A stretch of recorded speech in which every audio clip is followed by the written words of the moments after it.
Quand quelque chose est flat, là, ben, c'est difficile à trader. Tu as besoin d'un mouvement. Soit à la hausse, soit à la baisse pour faire quoi, mais quand c'est une ligne horizontale, mais tout le monde attend. Tout le monde regarde. Tu sais, j'ai l'impression que actuellement le marché est travaillé au chalumeau. C'est qu'on est quasiment dans un film de la mafia ici. Là. Toi, tu as une idée pour ton trading. Toi, tu as une idée pour répondre à tes investisseurs. C'est génial. On fait quasiment la boucle ici sur comment ça fonctionne dans les marchés. Salut tout le monde, bienvenue à un autre épisode de Up to Speed. Aujourd'hui, on est avec Patrick Levasseur de Bourse Goldfield. Puis aussi, on a Bruno de la firme de trading, ou en fait l'école de trading Orbital. Bruno. Orbital Trading. Patrick, content de vous avoir ici. Ah ouais? Aujourd'hui, on va parler de quelque chose qui nous passionne tous les trois, qui est marché des commodités, marché de l'or. Où est-ce que ça s'en va? Puis quoi mieux ou avec qui mieux en parler qu'un gars qui trade, un gars qui a une école de trading, et un gars qui a une compagnie en exploration minière dans l'or. Fait que les gars, qu'est-ce qui se passe dans le marché? Et qu'est-ce qu'on peut s'attendre à venir? Est-ce que 2024, c'est l'année? C'est-tu 2025? On regarde quoi? On regarde-tu juste l'or? On regarde-tu le marché du TSX Venture? Patrick, t'es listé sur le TSX Venture. Ouais. Bruno, toi, tu transiges l'or. Qu'est-ce qu'on regarde pour se donner une idée où va le marché? Wow, hein? That's a big one, hein? Yeah. Mais quand même, il y a de quoi à dire. Parfait. Non, je regarde, beaucoup de là-dedans, c'est des choses, c'est ma propre opinion, mais quand on regarde, c'est très intéressant qu'est-ce qui se passe à ce moment. Je veux dire, on voit que, je veux dire, t'as quoi sur le marché américain est supporté par quelque chose comme juste à peu près 7 compagnies, en effet, qui fait toute la croissance de la bourse américaine, surtout le Nasdaq. Qu'est-ce qu'on appelle les Magnificent Seven. You know? Puis, quand quelqu'un qui regarde, là, il y a beaucoup de macroéconomistes qui regardent ça. J'ai vu tu vois vraiment, il y a des graphiques là, qui est quand même visuel, qui expliquent très bien, juste avec une photo, un graphique, c'est qu'il y a une corrélation inverse entre les commodités et les technos. Oui, parce qu'en ce moment, on a vu, il y a, je pense, 2 semaines, Nasdaq des hauts historiques, Dow Jones des hauts historiques, le SPY, en fait, le S&P 500 des hauts historiques. Mais pourtant, le marché des commodités, il est comme... Il va pas du sens contraire, mais on voit pas la même effervescence. Bien, quand tu peux reculer là, des décennies, OK? Puis une corrélation, on dit quand les technos sont à la hausse, au pic, les commodités sont plus bas. OK. Puis après ça, tu as un croisement qui se fait. Puis quand le croisement se fait, mais là, d'un coup, c'est les commodités qui prennent le dessus. Puis quand les commodités prennent le dessus, mais là, ça tombe dans mon territoire qui vient la TSX croissance et tout ça. Puis il y a beaucoup aussi de... Tu sais, je suis mesuré par rapport au marché, parce qu'il y a beaucoup de faux signaux aussi. En ce moment, comme on en parlait tout à l'heure, on a l'impression que le soleil est au zénith, tout va bien. Mais il y a tellement d'éléments qui pourraient faire dérailler le train. On sait que le marché est sous pression, que la réalité représente ce qu'on perçoit comme étant là, un retour en force. Pour moi, c'est une accalmie avant la catastrophe. Okay, wow. C'est une opinion. Moi, j'ai tradé beaucoup l'or récemment sur des contracts of difference. Je l'ai fait auparavant sur des futures. C'est un marché qui est porteur parce que ça bouge, mais j'avais de la misère à la fin à être en phase avec les mouvements. J'avais de la misère à comprendre un peu ce qui se passait. Donc, j'ai fait, comme je fais toujours, un pas de côté pour aller sur d'autres marchés qui étaient plus faciles à capter. Donc, pour moi, l'or est définitivement porteur, mais ce qui va nous amener vers le mont Everest, ce qui va nous amener aux super performances de l'or, je crois qu'il va en avoir, c'est ce chemin-là que je comprends mal. J'ai de la misère à tabler là-dessus. Donc, je ne sais pas si toi, c'est un peu ça que tu... L'évolution prochaine à court terme. Oui. Ben, c'était difficile, comme on dit, surtout les 2 dernières années, parce que l'or, elle s'est tradée, elle se transgenre dans un range, surtout les 7 dernières années, elle est à peu près pareille. Ouais. Elle ne baisse pas. Mais elle ne monte pas. Et elle ne monte pas. Ouais. On dirait là, qu'à chaque fois qu'elle essayait de monter 2000, 2110, ça a touché, ça fait 3 fois que ça fait ça. Oui, exact. Elle recule. Puis tu vois que vraiment qu'elle a il y a un plafond. Il y a un plafond qu'il faut que ça soit dépassé. Tant qu'elle ne le fait pas, ben, c'est... Puis, peut-être votre avis quand c'est tradé, mais quand quelque chose est flat, là, ben, c'est difficile à trader. Tu as besoin d'un mouvement. Soit à la hausse, soit à la baisse pour faire quoi, mais quand tu vois, c'est une ligne une ligne horizontale, mais tout le monde attend. Tout le monde regarde.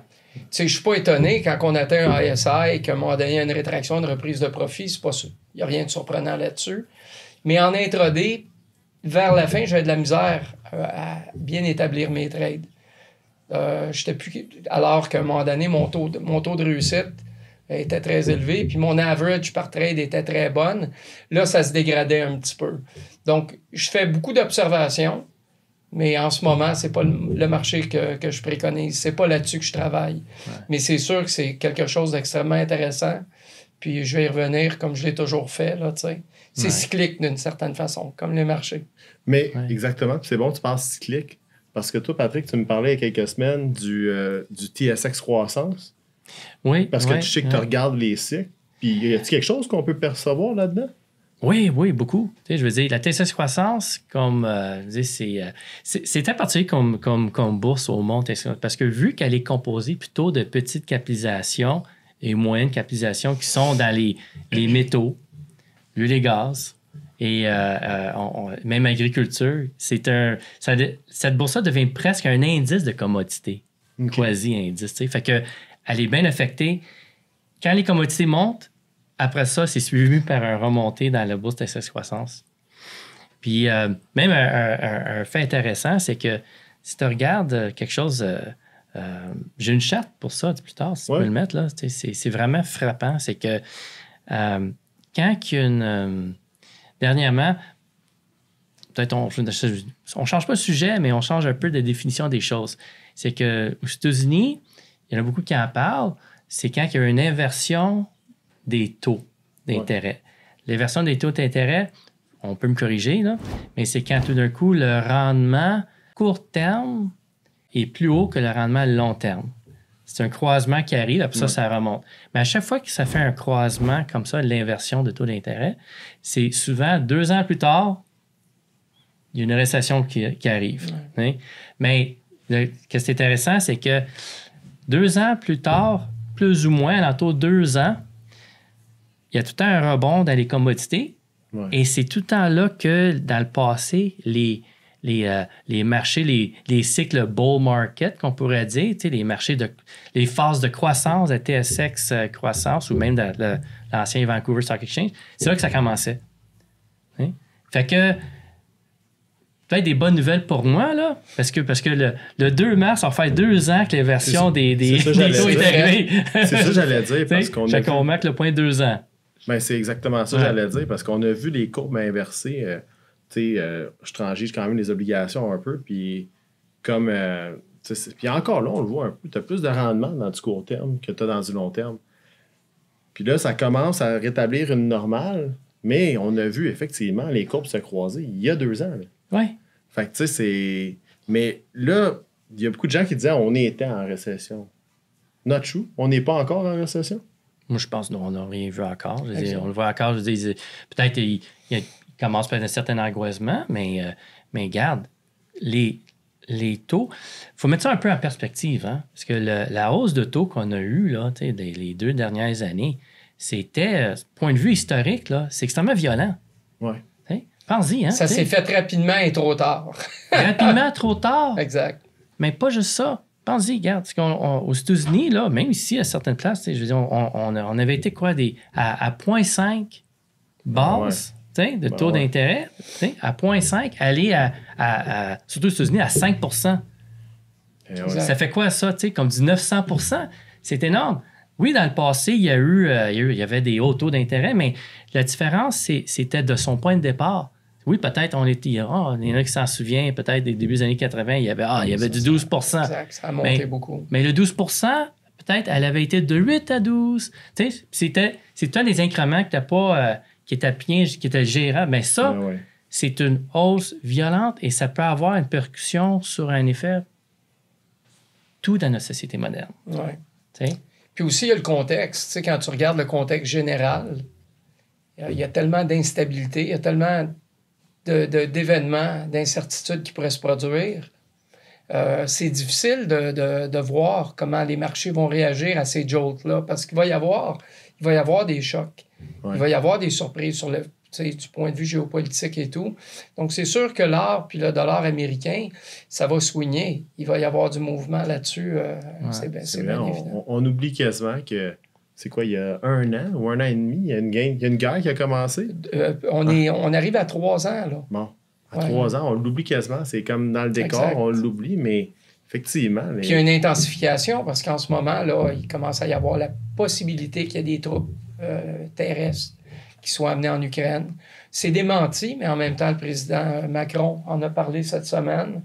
Puis il y a tout ce qui entoure, parce qu'en ce moment, quand on regarde les marchés, on a vraiment l'impression qu'ils sont injectés aux stéroïdes, que tout va bien. Ben oui, le stock market, comme je disais, les 3 indices majeurs aux États-Unis, exact. All-time high. Mais c'est un faux semblant. Ouais. Comme tu disais tout à l'heure, c'est dopé par la performance de certaines entreprises qui ont le vent dans les voiles. C'est vrai que tu enlèves les technologies actuellement, c'est une dérape absolue. Puis après ça aussi, il y a une dichotomie qui est super importante entre ce que les sociétés réussissent, ceux qui capitalisent beaucoup, ceux qui réussissent à faire, et la classe moyenne américaine. Ouais. C'est une catastrophe aux États-Unis, ça l'est ici. Puis après ça, on ne parlera pas des problèmes de gestion, des élections qui s'en viennent, des dangers pour la démocratie. Tu sais, j'ai l'impression qu'actuellement, le marché est travaillé au chalumeau. C'est qu'on est quasiment dans un film de la mafia ici, là. Mais quand même, tu dis ça, est-ce que si on prend toutes ces circonstances-là, puis on commence à les accumuler, on n'est peut-être pas comme un peu comme Patrick qui dit, vraiment sur le point de juste attendre la bougie d'allumage pour faire exploser le tout, faire exploser le marché des commodités? Qu'est-ce qu'il peut faire? Exploser les commodités, je veux dire, regarde, ça va prendre vraiment que le sentiment que les grandes bourses, OK, que ça baisse, tout ça. Vraiment qu'il y ait une activité comme assez violente au début.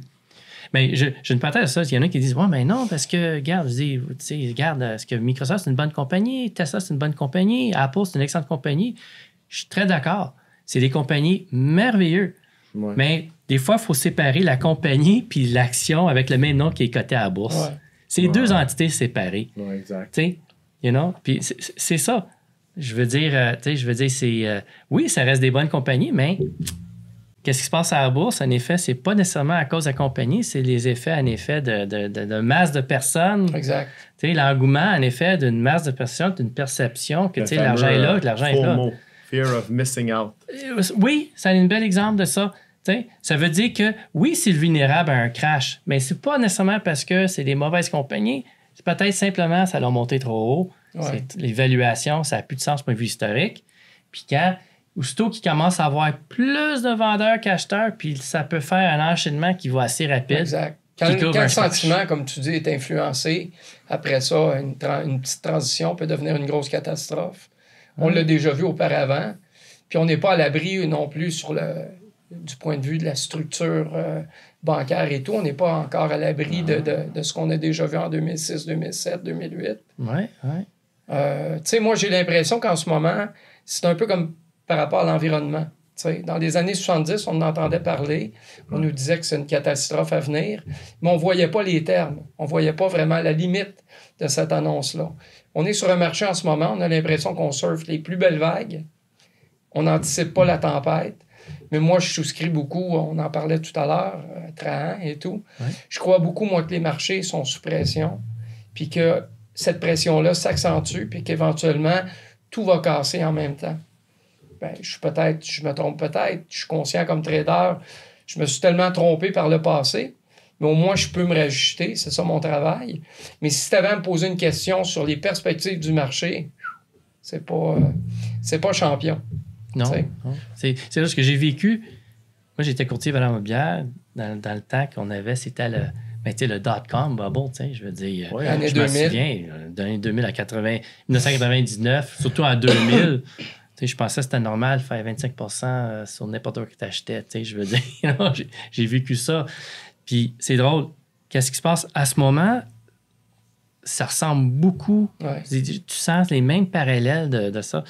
Mais qu'est-ce qui était le fun, c'est qu'on commençait à 2002. Après ça, on a eu, point de vue les titres d'or, point de vue les titres qui se franchisent à l'ETSX croissance. C'est de là qu'on a vu qu'on a la plus grosse, en effet. C'est un cycle à la hausse là, qui étaient phénoménales, où c'était des rendements de des centaines de pourcents. Toi, c'est quoi tes critères, tes éléments pour dire, par exemple, par rapport au venture, par rapport à l'art, ça va être quoi les critères qui vont dire, OK, là, on est reparti sur un cycle haussier, on est reparti. Évidemment, il faut que ça monte, mais c'est quoi les éléments clés? Je pense qu'il y en a une qui est peut-être importante, je veux dire... moi, je pense, mon avis, c'est que... On le voit un peu, hein? Tu sais, je veux dire, regarde une charte d'or sur les 2 dernières années et la charte du TSX croissance. C'est la même. Tu sais, tu peux même plus ou moins bloquer une corrélation. Okay. Ah oui, très serrée. Puis, je pense, qu'est-ce qui peut faire bouger ça? Ou l'or, par exemple. Moi, je pense peut-être le premier, aussitôt qu'on va voir le premier 25 points de base de coupure des taux d'intérêt aux États-Unis, check l'or, tout d'un coup, peut-être franchir son 2110, 2100, là, comme il faut, là. Tu sais, frère, aller dans les 2002 et plus, ça peut être ça qui peut briser. Parce que à chaque fois qu'elle approchait l'or, tu sais, puis elle frappait son plafond mythique, on va dire 2100, plus ou moins, bien, c'est à chaque fois qu'on pensait que les taux commençaient, ils vont-tu baisser les taux, ça peut arriver, ça a rebaissé. Puis le fait que l'or ne baisse pas, on dirait, elle attend ça. Mais quand il y a eu les annonces et qu'il y avait les augmentations, l'or spikait à ce moment-là. Oui. Bon, il y a eu des périodes où c'était le contraire qui se produisait. Puis, c'est ça, j'allais dire. C'est un peu... parce que tu entends, l'or, c'est le safe haven contre l'inflation. Exact. Il y en a qui disent ça. Mais en même temps, puis j'ai lu la même affaire, tu n'es pas le premier à dire ça, que si tu baisses les taux d'intérêt, l'or peut monter aussi. Parce qu'il y a le fameux facteur que si tu es un producteur d'or, l'intérêt est moins cher. Tes coûts de production descendent. Fait que tu fais plus d'argent. Fait que il est où le juste milieu? Bien, qu'est-ce qui fait bouger l'or? C'est les changements soudains. OK. À la hausse ou à la baisse, dans mon opinion. Ouais. C'est un peu comme... on voyait ça souvent avec le pétrole. Hein? Je vais donner un bel exemple à ça. J'ai peut-être déjà répété sur votre émission, mais ça me frappe parce que je veux dire, je me souviens d'une fois, la même semaine, il y a plusieurs années, j'ai écouté une nouvelle. Le pétrole, souvent, ce qui arrive, c'est que il va y avoir un actif qui va bouger. Puis, une fois qu'il bouge, bien, surtout les médias cherchent une raison pourquoi il a bougé. Fait que, ça doit être ça. Donne un exemple, le pétrole. Une fois, j'ai vu la même excuse pour la raison que le pétrole qui avait monté et baissé. Le pétrole a baissé parce qu'en Algérie, il y a des terroristes qui ont attaqué les plateformes pétrolières. Puis après ça, une fois, le pétrole, pas longtemps après, le pétrole avait monté. Le pétrole a monté parce que en Algérie, les terroristes ont attaqué les plateformes. C'est souvent comme ça. C'est un peu comme, je veux dire, un peu de vue arrière des choses. Mais des fois, l'or, c'est un peu comme ça. Mais souvent, l'or bouge soudain à ça. C'est pour ça que je pense que le prochain mouvement, là, le marché d'or est habitué que rien qui se passe avec taux d'intérêt. Ils ont fait de la coupée là, puis là, mais on attend. Ils gardent ça, ils bougent pas. On peut dire qu'il y a eu une consolidation sur l'or parce qu'il y a quelques mois, on était dans les 1600. Exact. Là, on est dans les 2000 plus ou moins à temps plein. Ouais. On a eu des rétractions sévères qu'on a remontées. On voit vraiment qu'il y a un uplift sur le marché, que c'est beaucoup plus fort. Absolument, oui. Moi, ce qui m'impressionne beaucoup, c'est de voir comment, tu sais, c'est pas systématique, mais hors devise américaine, d'habitude, il y a une synchronie entre les deux. Là, c'est pas tout le temps le cas. L'or monte, d'un fois, la devise monte. La réactivité les unes par rapport aux autres, elle est quand même particulière. C'est dur de comprendre comment le marché évolue en ce moment. C'est vraiment dur de se faire comme trader. On fait les observations, puis on essaie de trouver les conditions, le pourquoi du comment ça se fait que ça fonctionne de cette façon-là. J'ai beaucoup de difficultés à développer un narratif pour dire, voici ma réponse. Ouais. Je suis comme ambivalent sur plusieurs points. Mais tu as mis un bon point. Je veux dire, l'or et devise, ça, c'est un bon point que vous avez mentionné. C'est que, intéressant, c'est que l'or a fait des nouveaux hauts dans presque toutes les devises, incluant les devises canadiennes. Je veux dire, tu fais une conversion, le prix d'or en dollars canadiens, mais wow, je veux dire, elle a monté, c'est très intéressant. Mais je pense un point que tu amènes, c'est intéressant, c'est que peut-être l'or, il faut tout d'un coup, vu qu'elle est cotée en argent américain, l'or, le gold spot, en US, il faudrait tout d'un coup, elle se démarque de de la devise américaine. Hein? Ouais. Fait que qu'est-ce qui va faire ça? Mais je sais pas. Mais c'est quand même Ouais, intéressant, hein, parce que moi, j'aime ça. On a le point de vue d'un trader, parce que lui, il veut pas, il faut qu'il se fasse une idée à comment il va trancher son marché. Tu sais. Ouais. Quand tu trades, puis Bruno, il l'a dit à plusieurs fois aujourd'hui, tu as toujours un bias. Un bias qui est à la hausse, un bias à la baisse. Exact. Mais essentiellement, tu te fais ton idée sur le marché fondamental Exact. et tu transiges selon ta vision du marché fondamental. Fait que lui, il se fait son plan de match comme ça. Ah oui, Patrick a une bonne idée en même temps. Ah oui, elle est à peine réchauffée, là. Ouais, on va remercier Domaine Bertillon. On essaie aujourd'hui la nouvelle bière au gingembre. On va lui donner un petit goût Elle a avant l'air très bonne. de continuer l'idée. Là. Ah, et puis ça se coule bien, une belle couleur. Okay, Oui, on hein. va essayer ça. Qu'est-ce que Ouais. t'en penses, Non, Patrick? intéressant. Ça sent super bien. T'es sûr d'en veux pas une? Je vais peut-être vous suivre après. Je vais attendre encore un peu. Hey, non, nice. Très bon. Hein? Très bon, oui. Bon, pour continuer. Nice. Oui. Fait qu'on a le point de vue d'un trader. Mais Patrick, toi, tu as des investisseurs dans ta compagnie. Oui. Et tu te fais sûrement appeler souvent, si c'est pas 4-5 fois par jour. Surtout ce temps-ci. Et Oui. qu'est-ce qui se passe avec ton stock? Ouais. Mais veux pas. Faut que tu arrives à te faire une idée pour répondre à tes investisseurs de la même façon que lui, il se fait l'idée. Oui, oui, oui. Fait que c'est pour ça que j'adore vous avoir ici tous les deux, parce que veux pas, toi, tu fasses une idée pour ton trading, toi, tu as une idée pour répondre à tes investisseurs. Crime, c'est génial. On fait quasiment la boucle ici sur comment Oui, ça exact. fonctionne dans les Oui, marchés. il le voit, c'est sûr. Moi, d'un autre côté, c'est sûr, je veux dire, qu'est-ce que je dis aux investisseurs? Mais le plus important, c'est que, tu sais, je veux dire, que les investisseurs, ils comprennent que, un peu comme l'analyse que j'ai faite, tu sais, je veux dire, avec les sept grandes compagnies américaines, tu sais, le monde, il dit, Ouais. ah, ben, non, ça ne peut pas baisser parce que c'est une bonne compagnie. Mais c'est la même chose. Des fois, il faut que tu sépares les deux. Puis mes investisseurs, je pense, ils comprennent un peu, c'est qu'ils voient que le progrès qu'on a fait. Hein? Ouais. On est plus avancé maintenant, comme ça se compare même pas, on est plus avancé maintenant de quand j'étais à 40 cents. OK. Là, je suis à 3 cents. Pourquoi? Hein? Exact. Il y a eu Mais- du développement qui s'est fait. Du développement, les Bon, projets, c'est on a fait des belles découvertes. On a découvert une structure porteur d'or en bourse, une première à 110 ans. Tu sais, je veux dire, c'est merveilleux. Tu sais, on est détenteur le plus grand portefeuille de propriétés de phosphate. Tu sais, fait que, on a fait beaucoup de développement, mais aussi, le monde, il faut qu'il porte attention. Je veux dire, peut-être mon instinct un peu trader, c'est que, je veux dire, quand on voit, ben regarde, la compagnie va bien, elle fait des biens développements, je suis beaucoup plus avancé que quand j'étais à 40 cents, là, j'étais à 3 cents. Fait que qu'est-ce qu'on fait? Mais moi, comme insider, mais j'ai acheté. Ouais. Personnellement, moi, j'ai acheté. Ouais. Hein? Ben ouais. Puis les insiders, on a acheté. Ça, C'est notre quoi votre indice. ratio de buyback? C'est quoi votre pourcentage d'actions que vous rachetez de votre propre compagnie? Ben, il n'y a pas vraiment de buyback. C'est qu'est-ce qui arrive, c'est que c'est ça, à chaque financement, il y a une dilution qui arrive. Ouais. Parce que je veux dire, quand on a un titre d'exploration, on ne vend rien. Hein?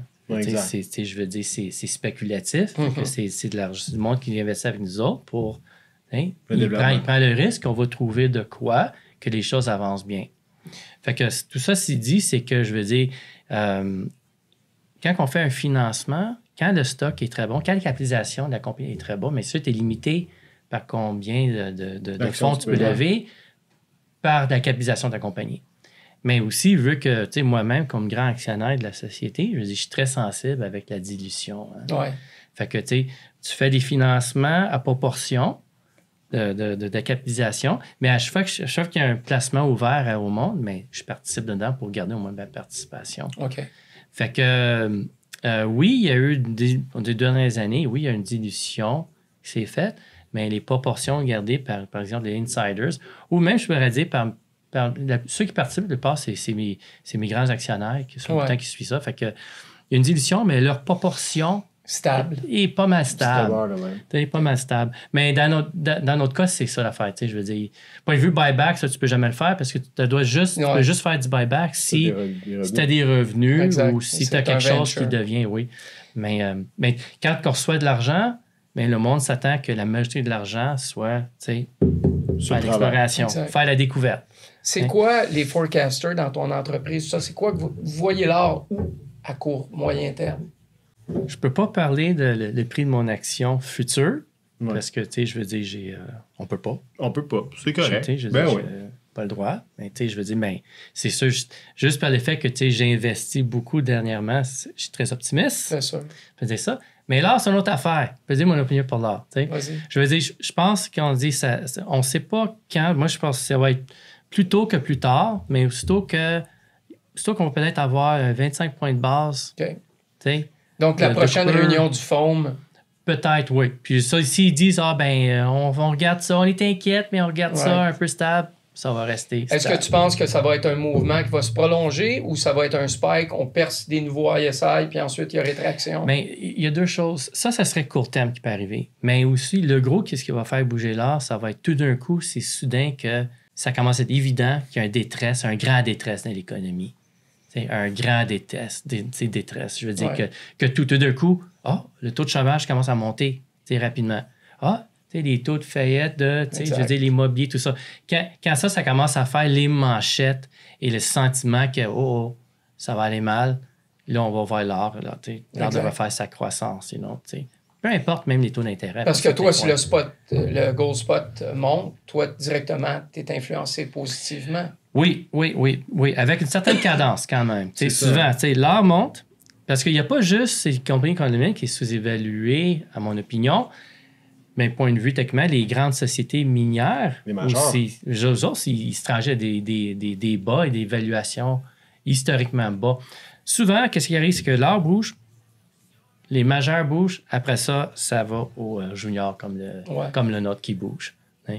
Et pourquoi aussi, ça a-tu un rapport, Patrick, avec le fait que les majeurs, ils vont s'intéresser après ça à des compagnies en exploration comme la tienne pour j'achète le projet, j'achète la compagnie? Oui. Indirectement, mais c'est à peu près le même principe. C'est que les majeurs, eux autres, là, ils font pas d'exploration. C'est un peu comme les pharmaceutiques. Hein? Les grands pharmaceutiques, là, c'est pas nécessairement eux qui font le développement. Tu as des biotech qui font... Il y a des énergies à faire entre les deux. C'est les deux créneaux industriels. Hein? Les pharmaceutiques, eux autres, là, je veux dire, la plupart font pas de recherche et développement de nouveaux médicaments. C'est des biotech qui font ça. Puis quand un biotech, d'un coup, fait une percée ou que c'est intéressant, ils font l'acquisition. Okay? C'est un peu la même chose dans notre domaine. Ils ont un patent sur le produit ou vont racheter le groupe qui fait le développement? Ça dépend. Souvent, ils achètent tout. Je veux dire, quand tu as un biotech, puis quand Pfizer, tu veux monter un intérêt dans une petite biotech, mais le stock monte et tout ça. La même chose, oui. Même chose, je veux dire. Alors, si on fait une grande découverte, mais c'est sûr, c'est là qu'on peut peut-être attirer l'attention des majeurs. Fait que c'est pour ça qu'il y a une cascade. C'est parce que, aussi, un phénomène qui arrive, que les majeurs sont bas, mais il y a un autre phénomène qui arrive, c'est que ça fait longtemps qu'il n'y a pas vraiment eu de grandes découvertes. C'est vrai, ça, hein? Oui. Et même, les découvertes, les grandes découvertes dans le dépôt d'or, là, depuis 30 ans, c'est à décroissance. Tu parles des filons d'or qu'on réussit à découvrir. Oui, les gros dépôts, les grands, je veux dire, ça commence à être de plus en plus rare que ça se fasse. C'est bon pour le scarcity. Oui, fait que ça devrait être bon pour le prix de l'or. Oui, ça fait pour le scarcity. Et pas juste ça, c'est que aussi le critère, qu'est-ce qui devient un bon dépôt, change aussi. Puis ça commence à ouvrir de plus en plus d'avenues pour les petites capitalisations comme le nôtre.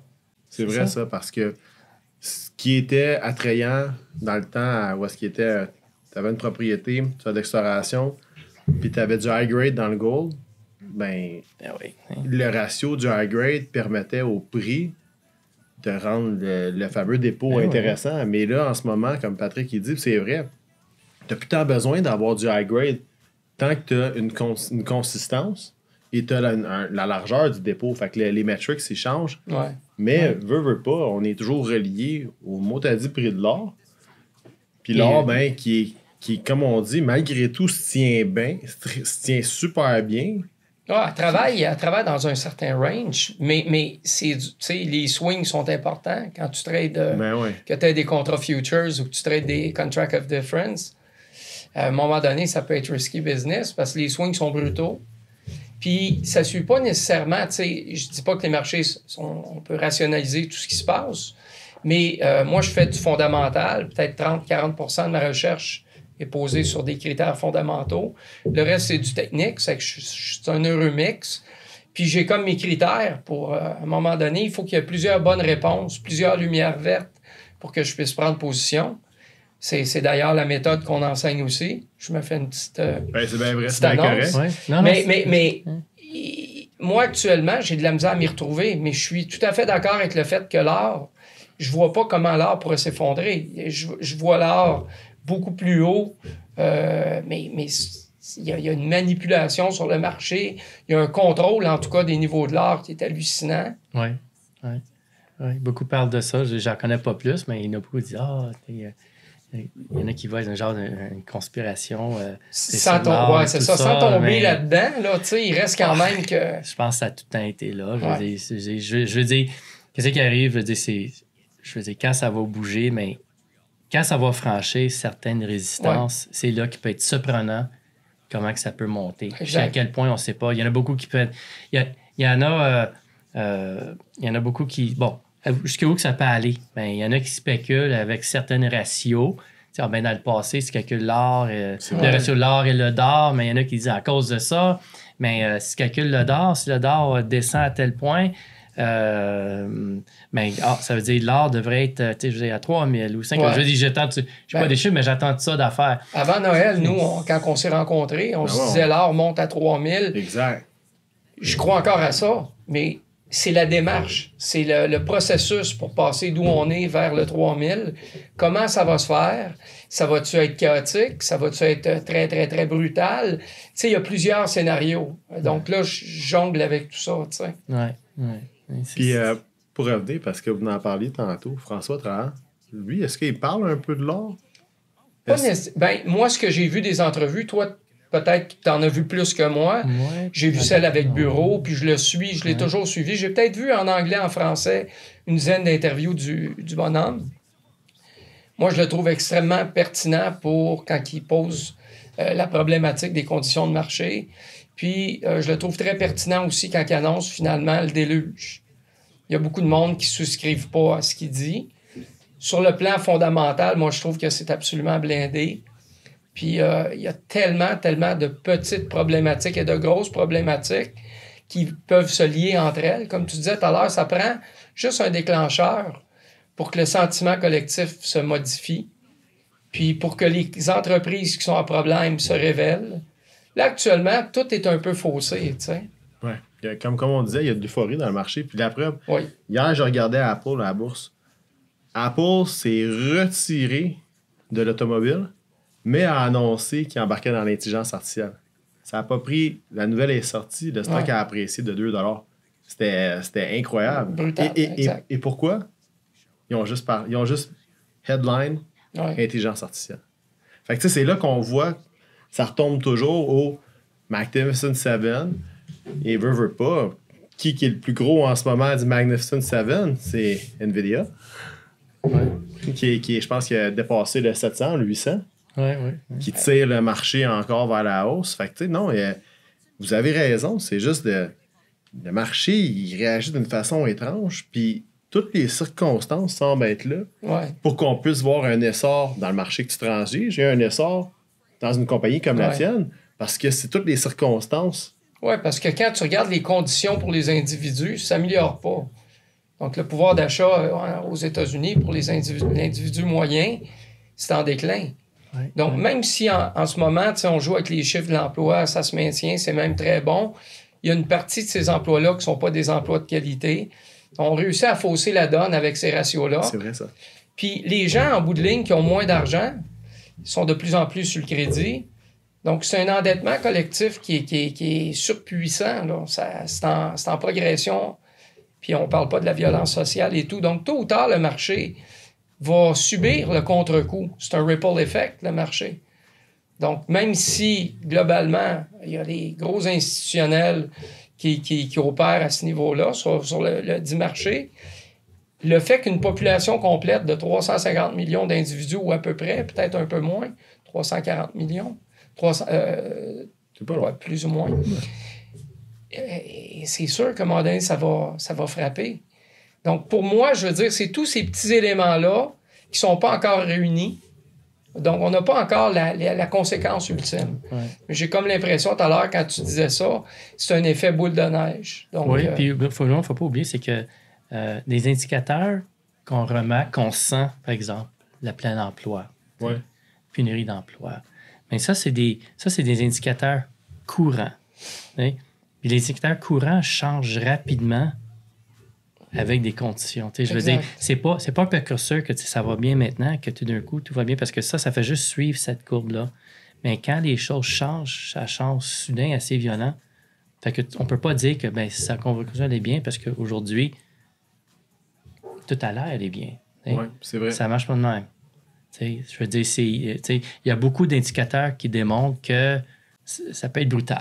Exact. Puis dans les leading indicators dont tu parles, que ce soit le GDP ou le pourcentage de la consommation, tout ça, ou le Consumer Price Index, il y a eu des modifications dans les calculs qui sont faits. Oui. Donc, on ne nous donne pas la réponse telle qu'elle devrait être.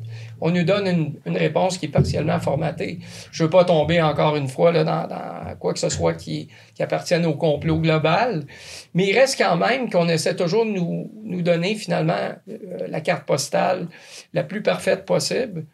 Puis dans les faits, quand tu regardes ça, tu te dis, mais comment que ça pourrait bien aller? Tu sais, c'est sur le plan politique, la démocratie américaine est menacée. Sur le plan global, il y a des nouvelles forces en présence qui font pression. L'Occident est peut-être en déclin. Tu sais, il y a tous ces problèmes-là, puis ça se répercute sur les marchés. C'est vrai. Donc, j'ai l'impression, moi, que l'or peut juste bénéficier de cette instabilité-là. Ouais. Du moins, tant qu'on est là, tu sais. Ouais. Bon, ben, crime, ça va être intéressant. Ça va être intéressant à suivre. Ben, merci les gars. Puis, merci d'être ici. Merci de nous donner un petit peu un recap des marchés. Merci à toi, Bruno, ton Plaisir. école à la bourse, Orbital Trading. Mm-hmm. Patrick, de Bose Coldfield. Dernière chose, Patrick, juste pour tes investisseurs ou les gens qui auraient une question, ou autant moi que l'autre personne, regardez ton action, regardez l'or, puis regardez le chart du TSX Venture. Ça vaut la peine? Absolument, tout le temps. Je veux dire, comme je dis, c'est quand on a des bas historiques, mais des fois, ça va à peine peut-être regarder de près qu'est-ce qui va à peine... Avant de s'inquiéter. Qu'est-ce qui va à peine peut-être d'accumuler, acheter. Bon. Je veux dire, c'est... Oui, parce que pour vous autres, en fait, catastrophe sur le marché, ça peut être une opportunité pour vos investisseurs. Regarde, moi, j'ai... Tu peux pas t'avancer là-dessus. Regarde, peut-être le grand hint, là, comme insider, je veux dire, si tu calcules sur le 5 ans qu'on est depuis qu'on a fait notre entrée en bourse, depuis 1 an et demi, j'ai jamais investi autant dans la compagnie. Bon. D'accord. On va laisser ça sur ça. Exact. Ben, merci. Merci les gars. Plaisir. Merci aux auditeurs.